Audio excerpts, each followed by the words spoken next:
Today on the Perception and Action podcast. Is random practice really better than blocked? Does it apply to sports skills? Is the contextual interference explanation of variability of practice supported by the evidence? So it's time for a call to action. Hi, this is Rob Gray from Arizona State University. I've been on a now over 25-year journey as a researcher, professor, and high-performance consultant to understand how we acquire and adapt our perceptual motor skills. Welcome to the Perception and Action podcast, where I discuss how psychological research can be applied to improving performance, accelerating skill acquisition, and designing technologies. Now on to the show. Hi everyone, this is Rob Gray from ASU and the Perception Action podcast, back with another article review. In today's episode, what I want to look at is a paper that is challenging one of the truths of motor learning. There's a lot of those out there, and we'll have more on the episodes coming soon. But this one is challenging one of the long-held truths in motor learning, the benefits of a variability of practice, right? And the explanation for it, contextual interference. So what we're talking about here is the difference between classic studies on blocked versus random practice. So let's outline what this exactly is before we get into this article, which is going to review the evidence for it. So you can find, I've written a kind of a detailed description of variability of practice, all the terminology, the different conditions on this page, perceptionaction.com/VP, if you want to have a look, but I'm just going to go through it now, some of the basic things we're going to need to know to understand this paper, right? These studies we're going to talk about today are comparing blocked practice with random practice, right? So block practice is when you practice performing different skills of a sport in blocks, right? So if you think example of tennis, so tennis, we can break tennis down into forehands, serving, and backhands. Block practice is practicing a whole bunch of forehands before moving to serves, before moving to backhands. So 15 serves, 15 backhands, 15 forehands is blocked practice. Random practice is practicing by switching between these different skills randomly, right? So every trial I could say, okay, do a forehand, now do a backhand, do a serve, right? Obviously, random practice is closer to what you get in the game, right? And this is something that I try to make a point of on that page, that resource page, and I've made a point in the episode before. Over the years, things have become confused about the terminology, right? The effect we're trying to explain is the variability of practice effect. The fact that you tend to get better skill acquisition in the long run for random practice as compared to block practice. That's the effect. Contextual interference is a proposed explanation for why that effect occurs. It's not the effect itself, right? Those things often get confounded in the literature, and I find it frustrating. So contextual interference is an information processing, cognitive psychology-based explanation for why random practice is better than block practice. Let's dig a little bit more into that, right? So what we expect, right? And this is a classic figure, you'll see. So what we have here is your performance during training and after training and retention and transfer tests. So a transfer test, there's various forms of it. Typically, you do a condition that you never did before, right? So in tennis, we could do a half volley, or we could do, a different kind of shot. So the main things we predict based on contextual interference, which I'm going to explain in a second, is that your acquisition is going to be poorer for random. You're going to be poorer in the random condition, right? At the end of acquisition phase, you'll probably be lower performance level than people that do blocked. But in retention and transfer, it's going to flip. You're going to do better for random than you did for blocked, right? Right. So you're kind of doing this trade-off between these short-term performance gains versus long-term learning. And that's the story we've always told. That's the story I have in my second book, right? That's a kind of a truth of motor learning, right? This variability of practice you're playing the long game. It's going to benefit you in the long run, although it might make acquisition a bit slower, right? So that's the basic pattern of results. And the paper we're going to look at, which was by Wolfgang Schulhorn and colleagues, is going to look for all three of these effects. So they're going to analyze whether all of these occur. Okay. Why does this occur? So the reason that one of the reasons this is thought to occur is the idea of contextual interference, which is based on information processing idea, in particular, Schmidt's idea of the general motor program. So the idea here is when I'm learning to do a forehand, right? I'm building a motor program for a forehand, right? Where my different joints need to be, the basic topology of a forehand, right? What body position, where my legs need to be, joint angles, all that kind of stuff, right? And I'm building that up as I'm learning. And if I interleave another skill a lot, like a backhand, which has a different motor program, right? Requires different, very large differences in the parameters of the joint angles, positions, and so on, it's going to cause interference before the two. So where I put my feet is different on the two. So when I go to do a shot, do I put this foot in front or that foot in front, right? They're interfering with each other, right? And this interference is what is normally a bad thing. This interference is why skill acquisition is slower, why it's harder, right? Block practice, I'm going to be better because I'm getting to develop a general motor program under easier, lower cognitive load conditions, right? I'm just doing this. I don't have this interference, but this interference explains why acquisition skills slower under conditions of longer, okay? But then in the long term, right, the motor program is going to be better for both of them, all the skills I'm learning if I do random practice. And this has been explained in terms of two mechanisms. One, the elaboration hypothesis, right? This is Shea and Morgan. This is the idea that when I go between two different motor programs, right? Forehand, backhand in random practice, this is going to allow me to better compare and contrast the differences between the two and develop more distinct and detailed motor programs, right? So your motor program is going to be better. You're going to understand the skill better, the differences between the different skills.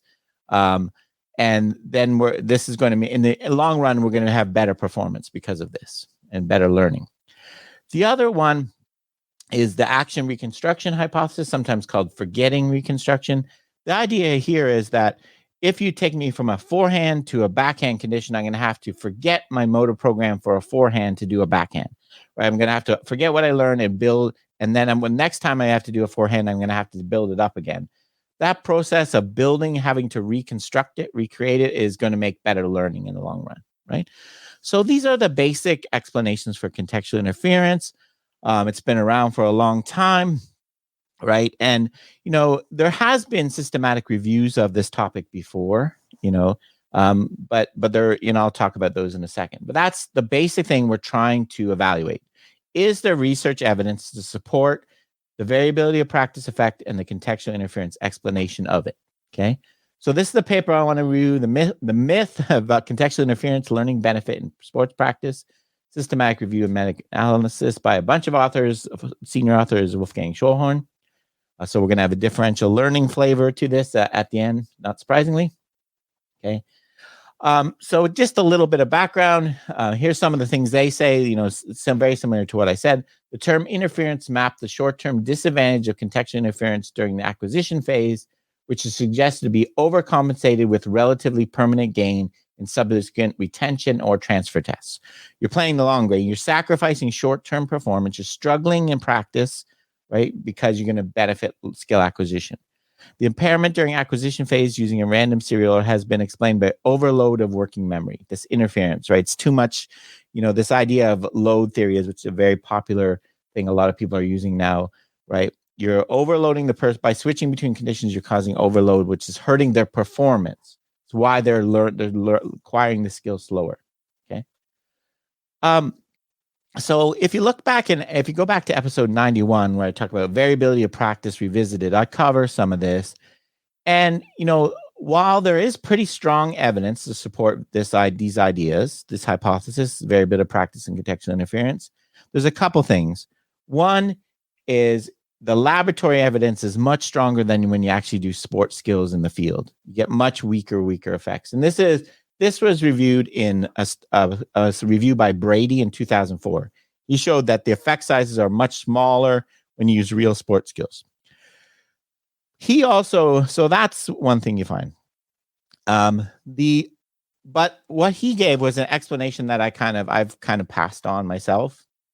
And I think a lot of people tend to agree.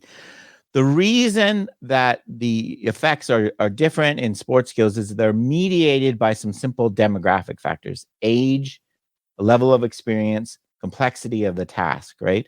With the basic overall idea is that contextual interference variability practice is going to be better for someone that can handle it, right? A younger athlete is already variable. They don't have much cognitive information processing ability. So a lot of variability practice is going to hurt their performance. So it's probably not going to work as well.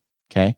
So that's the basic story. Yes, the effect exists, but it might be mediated by these factors, right? So we need to adjust the variability as we go along. And so that was, what people believe for a long time and kind of held in this idea. And there's a good paper by Damien Farrow and Tim Buzzer who would talk about these kind of things. It's not as clean cut as people let it off, but it seems to be because you need to take into account these factors. Okay, so that's kind of the background. Let's see what the current paper is, right? So, and one of the things they're going to point out is one of the shortcomings Schulhorn and colleagues point out is that in the Brady study, they include studies, right? One of the things in training studies that really complicates things is if you have groups at the start that at baseline before your intervention, if they're different, right? Sometimes you get that because they're different people, right? You might get by random, you might get better tennis players in one group than the other. It makes interpreting the findings very, very difficult and complicated if you have that, right? So one of the critiques Schulhorn and colleagues make is that Brady didn't take those studies out, right? So they're going to do that in their study, right? So they're going to do a systematic review and meta-analysis looking at a pooled effect sizes. They're going to have really strict criteria. They're going to look at really strict criteria for the quality of the study. They're going to make sure they're equivalent at baseline. They're going to make sure they have performance outcomes, post-acquisition, retention, and transfer test. So they're going to look, does the effect exist? Second, they're going to look for evidence of moderator variables, like the ones we've been talking about, age, experience, complexity of the task, things like that, right? So they're going to kind of do all these things we were talking about. Okay. So this is kind of surprising, right? This is something that's been really, really well studied in motor learning literature. They looked at a total of 933 records for which they only got 37 that met their criterion.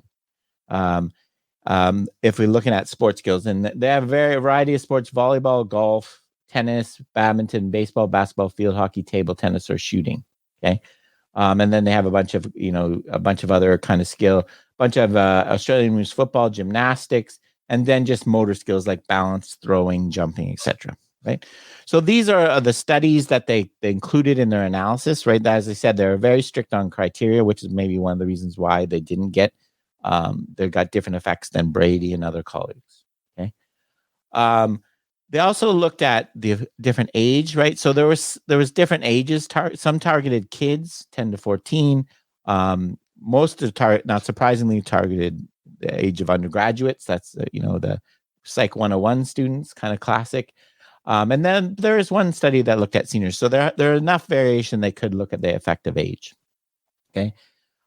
If you want to look at the paper, they do have a detailed table showing all the studies that were included and the characteristics, right, of the studies, which is important. You can see what was in there. I'm not going to go through that at all in detail. Okay, what did they find? Right. So what did they find? So what this figure is showing, here's a figure showing the effect. This is all the studies. This is post-acquisition. So, right.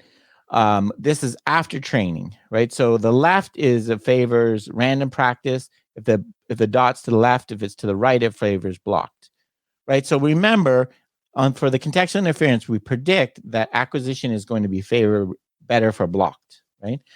But they didn't find that, right? And only 8. So all the studies of all the outcomes, effect sizes they had across all the studies, only 18 were in favor of blocked. Okay. There's 8 that were complete reverse, and there were 77 that there was no significant difference, right? So they seem to be not strong evidence at all for the idea that block practice makes for better acquisition. Furthermore, there was no moderator variables. None of the variables they measured, including age, experience level, sports, moderated this effect. So they're not knocking down kind of the traditional story the one from the Brady. Retention, same story, right? This is, again, we have the plot here. Left should be favoring random, right should be favoring blocked. You can see most of the studies are following exactly on the line, right? 19 performance outcomes were in favor of random practice and retention. 12 were the reverse of what you predicted, were in favor of blocked, and 53 were not significant, right? So very, very weak evidence in support of the contextual interference hypothesis. Moderator variables, again, nothing going on there, right? No effect on moderators. Same story for transfer. Not all studies included transfer, so there's fewer. You can see here, favors retention, favors random is left, favors blocked is right. There were 6 performance outcomes in favor of random, 5 for favor of blocked, 27 had no significant effect, right? So we're not getting the clear pattern of results you were led to believe through the literature, that random is poor in the short term and longer is better in the long run, right? So they're very weak evidence. Okay. So this is, hitting at this kind of knocking down this contextual interference idea and the benefits of findings, right? So the kind of summary of the study, the findings of the present study, that the contextual interference hypothesis cannot be generalized to sports-related studies. Only 43 performance outcomes, 20% of all the outcomes they looked at agreed with the contextual interference model.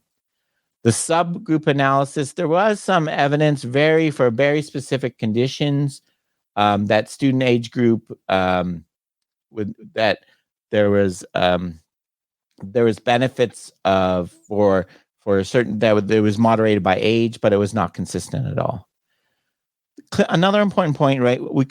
There's this common kind of story. Okay, variability of practice is good, right? But we may need, for new learners and younger learners who block practice and reps and drills, may have their benefits because there's too much load. People are going to be impaired. So this kind of idea that you need to do blocking and strict drilling and repetitions for younger and newer athletes. There's no evidence to support this idea at all from their findings, right? There was no evidence that was mediated by these variables and had any benefit. Okay. Here's high contextual may be for unskilled learners. Here's the basic what I was saying. High contextual interference practice for unskilled learners may produce excessive response variability, impeding the development of a stable important. Considering cognitive load theory, tasks combined with a random schedule may lead to system overload during the early stage of learner, giving high attention working memory demands. Right. So this persistent idea that we need to block and drill and things like that for new learners because they can't handle all that variability. There's not really evidence to support that. That unskilled learners first make repeated attempts at low variability, low contextual interference before we move them to higher variability conditions. As I said, this is a very strong thing you see a lot. There's no evidence to support this from their work. Okay. It's difficult to comprehend previous recommendations in favor of block training in children and new learners. Like that's what I was saying. There's no evidence to support that idea. Okay. One of the basic takeaways that, before I go on, I'll tell you my episode coming next week, I'm going to look at a study where they did basically randomized versus blocked, in new learners, and they showed that there's no difference, right? You can still learn in the one we did last week, you can still learn the fundamentals. Okay. But the basic takeaway I would take away from this, right, is not to throw the baby out with the bathwater. I think we all agree the benefits of variability of practice, right? I don't think anyone would deny that. I think what we need is more subtlety, right? I think what Stolhorn and colleagues are kind of pushing for is this random block dichotomy. No variability or super high variability is probably too extreme. They describe in differential learning how there's research showing that there's an optimal level of noise, right? That of variability for an individual learner, right? Too large or too little is not going to help, right? So that's probably why you're not getting consistent effects, because there's an optimal level. that depends on more than just these demographic factors like age and experience level. It probably depends on factors like how well you can handle frustration, how well you can handle failure, all these other factors. So just comparing no variability in a block condition and a super high level of variability in random is probably not going to be effective, because you're at the two extremes, which is not optimal for anyone. Okay. So that's the basic take-home message I would take from all of this, right? It's not that variability of practice is no good. It's just that we need to, we need to have a more, and that the simple contextual interference explanation may be too simple, right? We need a more nuanced explanation of the benefits of variability, right? And to get in beyond this dichotomy, okay? There's also a problem here, and I a lot of the studies show this, and I think this is reflects in this dichotomy. So when we're creating so there's two dimensions, and if you go back to my page where I define, there's two dimensions we can talk: block versus random and constant versus variable, right? So block versus random is when you switch between different skills, okay? Constant versus variable is when you switch between different variants of the same skill, right? So chipping on shooting a golf shot on a flat lie, downhill, up lie is usually thought of, that's variable practice. Shooting basketball shots from different distance from the hoop is not a different skill, right? It's not a completely different skill when you move from 15 feet to 20 feet. It's a variant of the same skill, right? This, becomes pretty cloudy in a lot of sports. How do we define, what's a different skill versus what's a different variant of the same skill? And there's a lot of kind of cloudiness and noisiness in that definition, right? If we move beyond the general motor program, the blocked random idea, then we don't have to worry about this, right? So that's another issue that I think is suggesting for more subtlety and more nuance in the way that we look at variability. Okay, that's it for today's episode. Remember, you can contact me at robgray@asu.edu or follow me on Twitter at ShakyWeights. To find out more about the podcast, please check out perceptionaction.com. Finally, to support the podcast and receive bonus materials, including a monthly coaches meetup, please head over to patreon.com/perceptionaction. This is Rob Gray from ASU. Cheers for now, and keep them coupled. Gone through St. Louis.